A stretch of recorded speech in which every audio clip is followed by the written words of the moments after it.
أشرقت نفسي بنور من فؤادي حينما رددت يا رب العباد وانتشت روحي وصار الدمع يجري. Assalamualaikum warahmatullahi wabarakatuh.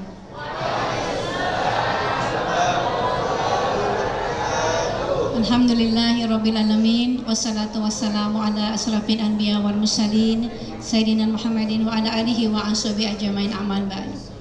Ar-Rahman alamal Qur'an khalaqal insan alamakul bayan.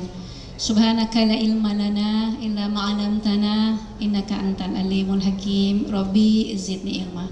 Alhamdulillah, segala puji bagi Allah yang begitu menyayangi kita.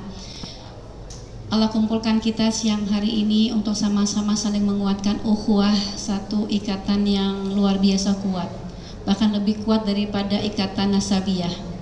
Mudah-mudahan dengan banyaknya kita bersaudara dengan teman-teman, saudara-saudara saleh-saleha yang insya Allah akan bisa membantu kita sampai ke surganya Allah kelak, amin.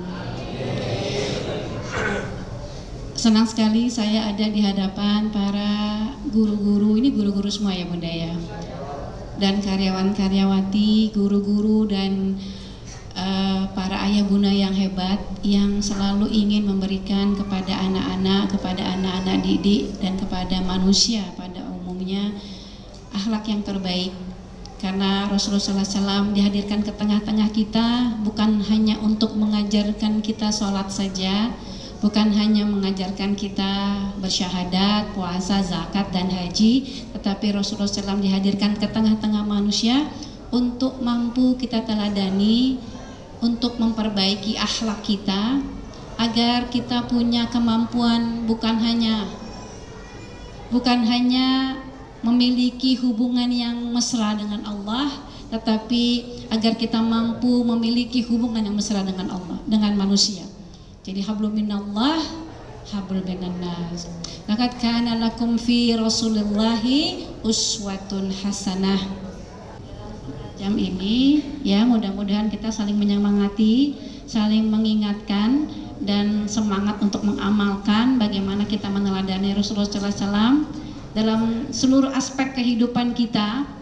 Bukan ketika kita di atas sajadah saja, bukan ketika kita haji dan umroh saja, tetapi dalam menjalani kehidupan kita, ya, mulai dari kita bangun sampai kita tidur, sampai kita bertemu dengan Allah, mudah-mudahan kita bisa meneladani akhlak yang mulia yang ada pada baginda Nabi, dan kita nggak rabun dekat kepada beliau. Apa itu rabun dekat? Menempatkan Rasulullah SAW pada posisi yang sangat tinggi di langit sehingga keteladanannya tidak bisa kita amalkan. Padahal Rasulullah SAW dihadirkan ke tengah-tengah kita untuk memperbaiki akhlak kita dalam seluruh aspek kehidupan. Karena sudah ada keteladanan yang ada pada diri Rasulullah SAW. Laqad kana lakum fi Rasulillahi uswatun hasanah. Tetapi seperti yang kita lihat, tidak semua umat Muhammad SAW mampu mengamalkan atau mau punya semangat yang tinggi untuk meneladani keteladanan yang ada pada diri Rasulullah SAW. Jadi kalau untuk ibadah-ibadah yang makdoh, sholat, puasa, baca Al-Quran, azan, iqomat, haji, umroh, mau menghidupkan sunnah-sunnahnya. Karena kalau tidak menghidupkan sunnahnya ya bisa tertolak. Karena ibadah-ibadah yang makdoh itu syaratnya dua diterima, pertama ikhlas dan kedua ittiba, maka kita tidak mungkin menyalahi. Tetapi dalam ibadah-ibadah yang umum, tidak banyak kita lihat manusia mengaku beriman yang mencintai Rasulullah SAW dan keluarganya mau menghidupkan keteladanan yang ada pada diri Rasulullah dan pada keluarga Rasulullah. Hanya 3 syarat yang harus dimiliki oleh setiap kita untuk mampu meneladani keteladanan yang ada pada diri Rasulullah SAW. Pertama, liman kana yarjulaha wal yaumil akhir wa zakaraha katsira. Orang yang hidupnya hanya mencari rahmat Allah, liman kana yarjulaha, bukan mencari Pak Rahmat. Ada Pak Rahmat di sini? Hadir ya Bu ya. Tapi bukan Pak Rahmat yang ini, tapi kita, Ibu Rahmat, kita menginginkan, Westo, udah hadir kok Bu ya, Bu ya.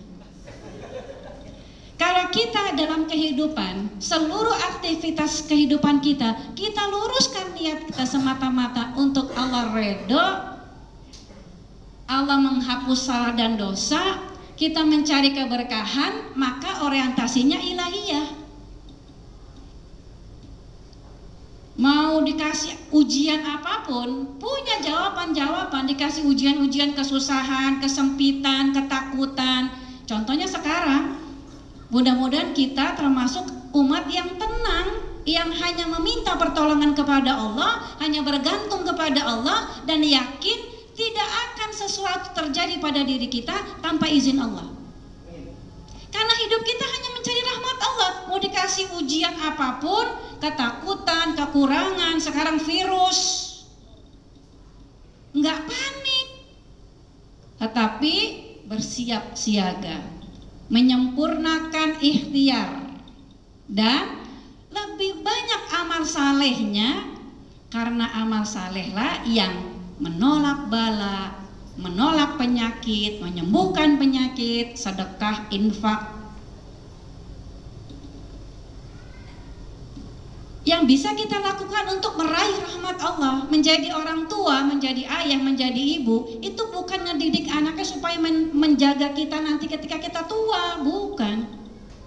Mendidik anak itu bukan memiliki value selain rahmat Allah, bukan value ekonomi, bukan value yang lainnya. Karena ada guru atau orang tua yang mendidik anaknya berdasarkan investasi ekonomi. Ya, Bunda sekolahkan kamu sampai sekolah tinggi, nanti sekolah Al-Furqan akan memberikan sebuah kemudahan atau beasiswa atau apapun itu untuk mengharumkan nama sekolah. Bukan. Sebagai orang tua, sebagai pendidik, mendidik anak-anak berdasarkan mardatillah, ingin meraih rahmat Allah, bukan yang lain, bukan dunia, bukan apalagi investasi ekonomi. Ada orang tua yang mendidik anaknya berdasarkan investasi ekonomi. Nanti ayah sekolahkan kamu sampai tinggi S3, nanti setelah selesai setor. Ini orang tua kayak begini, kalau lihat ulangannya jelek, rapotnya merah, itu taring sama tanduknya keluar.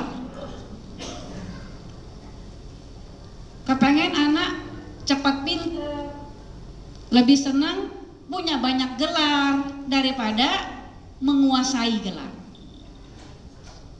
Karena sekarang serba instan ya Pak, Bu ya. Banyak orang tua kepengen anaknya cepat pintar, banyak gelarnya, profesor, doktor, insinyur, ME, MST, MCK, MBM, banyak itu gelarnya, tapi tidak menguasai. Lihat anak-anak remaja kita Pak, banyak yang bergelar tapi sedikit yang terdidik. Kenapa? Ingin sekolahnya harum, ingin mengharumkan nama sekolah, dan punya tujuan bukan untuk mencari keridhaan. Atau ada juga orang tua yang mendidik anaknya berdasarkan pengalaman buruk Pak, pokoknya mesti masuk ke dokteran. Kenapa sih Pak? Soalnya dulu Bapak nggak lulus. Jadi mendidik anaknya berdasarkan pengalaman buruk, padahal setiap anak itu lahir dalam keadaan fitrah. Kullu mauludin yuladu ala fitrah. Fitrah dari kata fataro yang bermakna tabiat, kecenderungan, potensi, minat, bakat yang Allah berikan kepada setiap manusia yang lahir dengan kadar dan jenis yang berbeda. Misalnya kita bertemu dengan suami di fakultas kedokteran, belum tentu anak kita mau jadi dokter.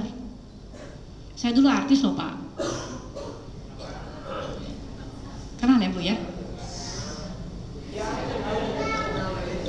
Saya punya 3 anak Bu, 3-tiganya laki, satu pun Pak nggak ada yang mau jadi artis. Padahal nggak gampang. Jadi apa? Yang satu jadi sekarang ini bikin pesawat. Jadi anak yang pertama sudah lulus master, sekarang di Swedia dan bekerja di Boeing Company. Tapi saya berharap kita punya amal yang lebih baik daripada kemarin. Kita jadi pendidik, kita jadi orang tua yang berpihak kepada anak-anak kita dan berdamai dengan kekurangannya. Jangan sampai tadi memiliki nilai, punya value duniawi, bukan mencari rahmat Allah. Karena tidak mungkin bisa kita hidupkan sunnah-sunnah dalam kehidupan rumah tangga kita kalau kita hidupnya tidak mencari rahmat Allah. Jadi apapun potensi, bakat, minat yang diberikan oleh Allah kepada anak-anak kita, kita fasilitasi, kita doakan, kita dukung. Karena anak-anak kita tidak bisa mahir dalam segala bidang. Tidak bisa semahir teman sebangkunya, tidak juga teman satu kelasnya walaupun jenis kelaminnya sama atau namanya sama. Ada yang namanya Rudi Hartono. Sedangnya apa, Bu? Bulu tangkis. Dan dengan profesi ini dia mampu mengharumkan nama bangsanya. 8 kali berturut-turut menjuari All England yang sampai sekarang belum disamai oleh atlet manapun dari Indonesia. Beda sama Rudi Habibie.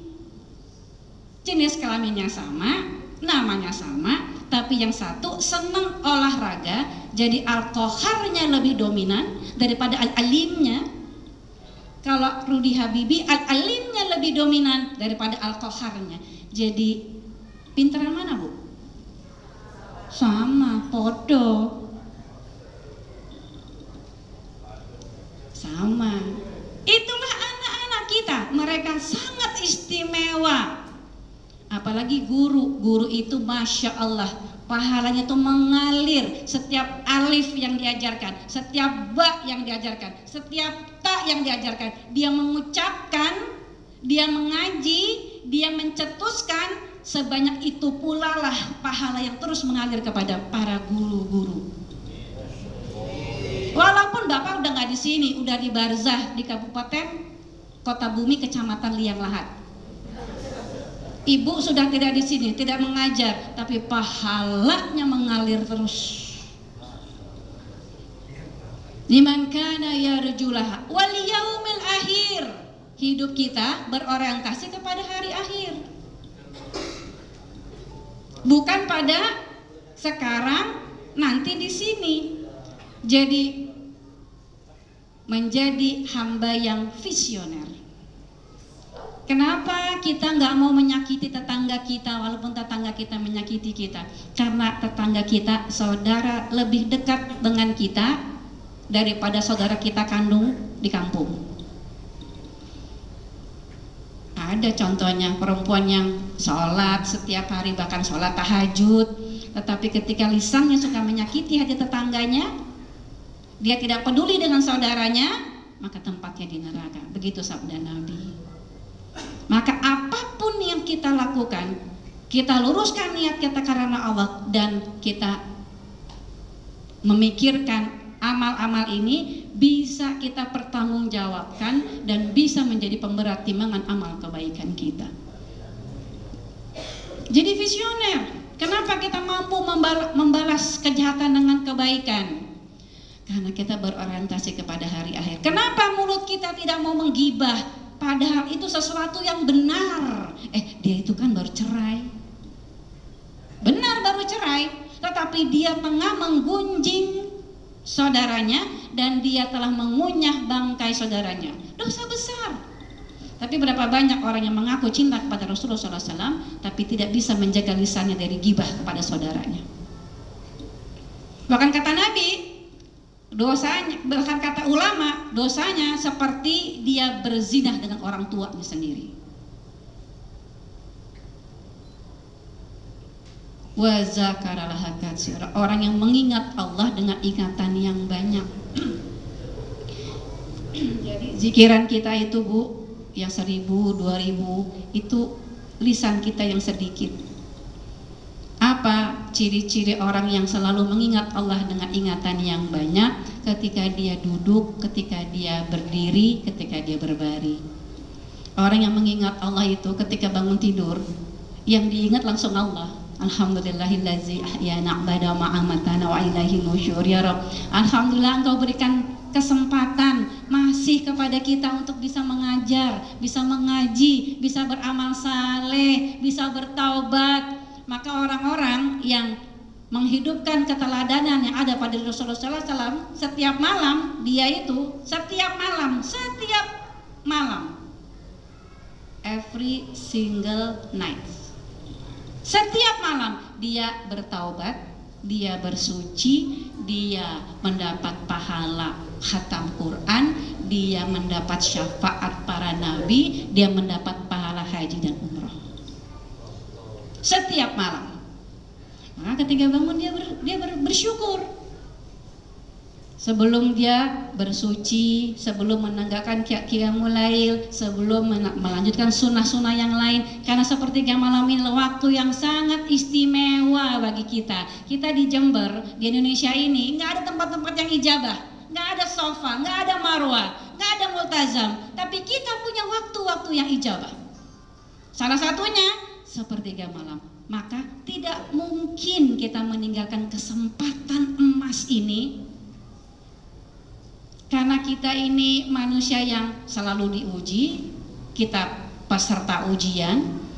Kullu nafsin za'iqatul maut wa nabluukum bisyairi wal khairi fitnah wa ilaina turja'un. Yang bernyawa pasti merasakan kematian, dan pasti Allah akan uji kita dengan kesenangan, dengan kelapangan, dengan kenikmatan. Mampu nggak kita menjawab dengan jawaban-jawaban syukur? Dan pasti Allah uji kita dengan kesempitan, kesusahan, kesedihan. Mampukah kita menjawab dengan jawaban-jawaban sabar? Jadi orang-orang yang bukan hanya mengaku cinta kepada Rasulullah SAW, tapi menghidupkan keteladanan yang ada pada dirinya. Nggak pernah ragu dekat, itu kan Rasulullah, saya kan laki-laki biasa.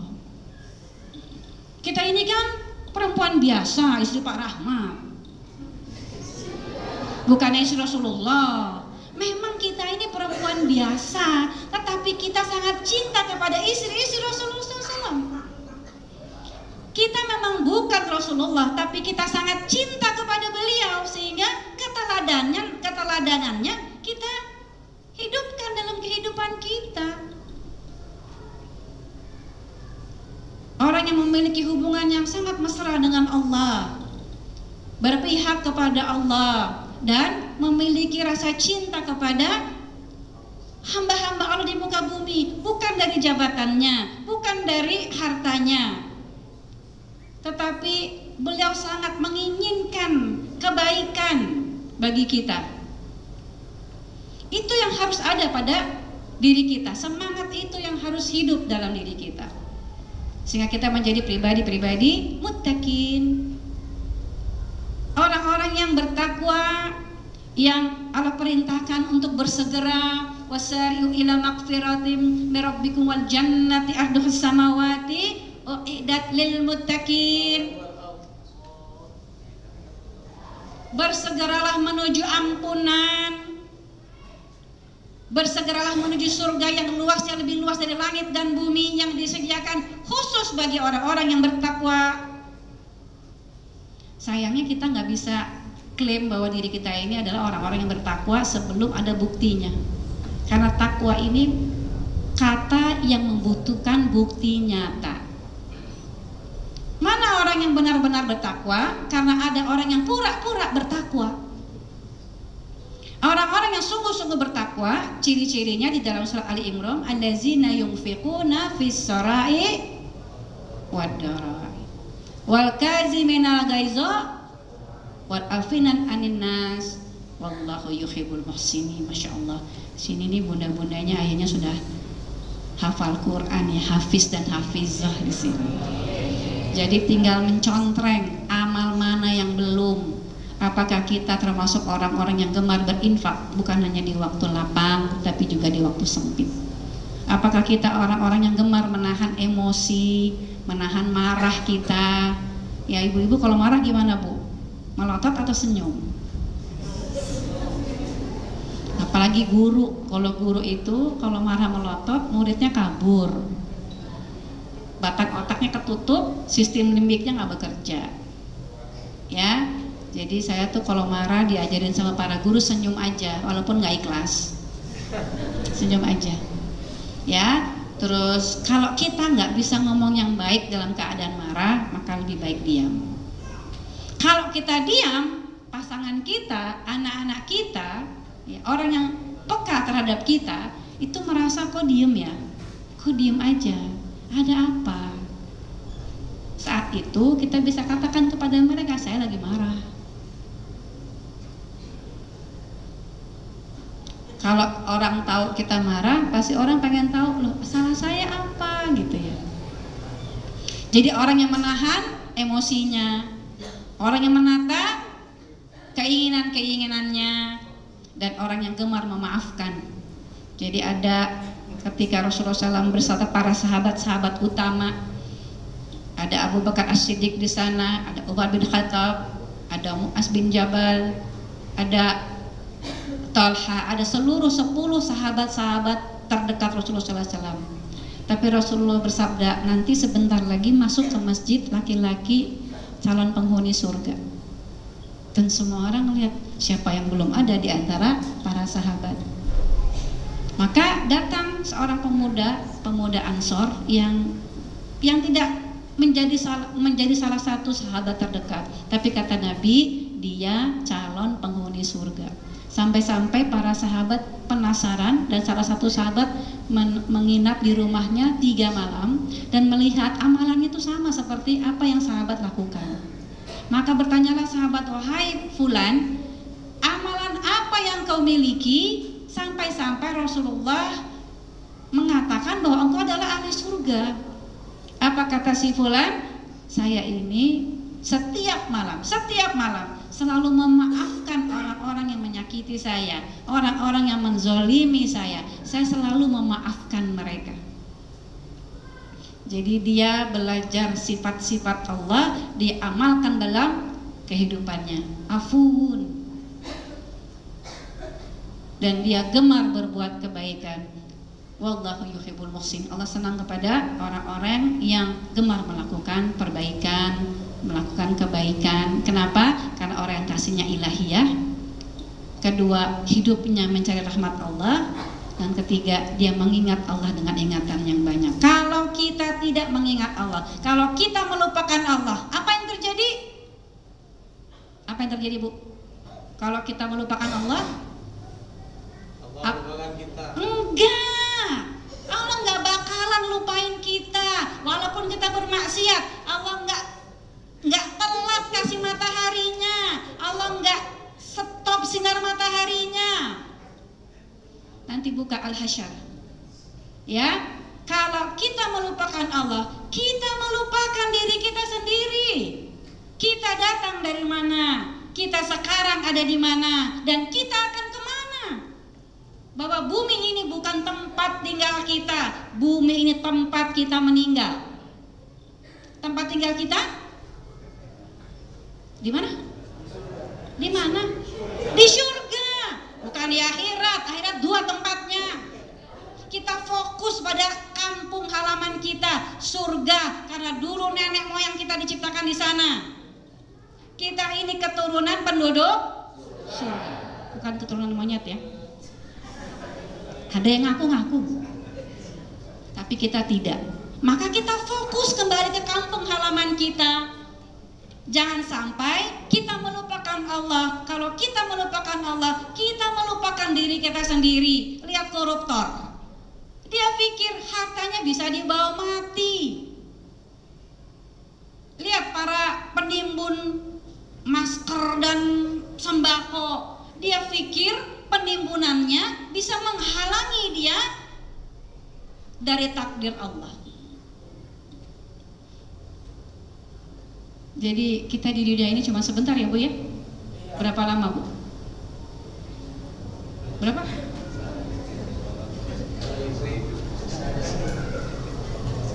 Setelah berminum ketika bertamu, saya belum baca hadisnya. Berapa lama Pak? Berapa lama kita di bumi? Kalau kita buka Al-Mu'minun ayat 112-113. Berapa lama? Sehari atau setengah hari. Allah bertanya kepada manusia, berapa tahun kamu tinggal di bumi? Ayat berikutnya mereka menjawab, cuma sehari atau setengah hari. Padahal Allah bertanya, berapa tahun kamu tinggal di bumi? Jadi bumi ini saat ini, waktu yang singkat ini harus kita gunakan semaksimal mungkin untuk membawa kebaikan-kebaikan yang menjadi pemberat timbangan amal kebaikan kita.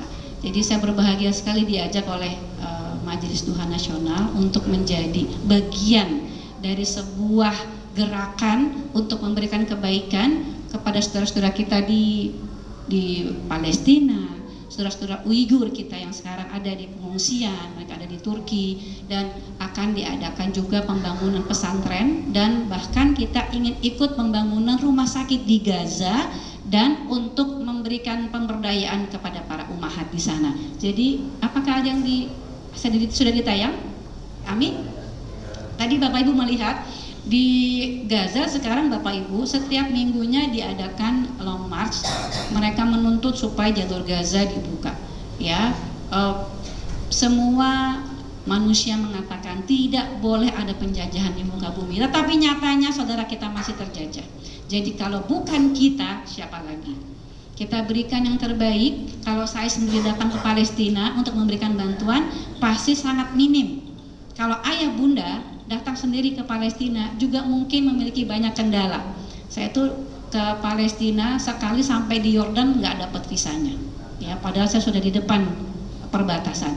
Baru beberapa tahun yang lalu Allah izinkan saya menginjak Baitul Maqdis, dan saya melihat di sana saudara-saudara kita memang membutuhkan dukungan kita. Dan Syekh Yusuf, Imam Besar Masjid Al-Aqsa, titip salam kepada Bapak Ibu semua, dan dia berharap kita tetap bersemangat untuk datang ke Palestina dan memberikan dukungan, bukan hanya dukungan moral tapi juga dukungan materi. La ilaha illallah.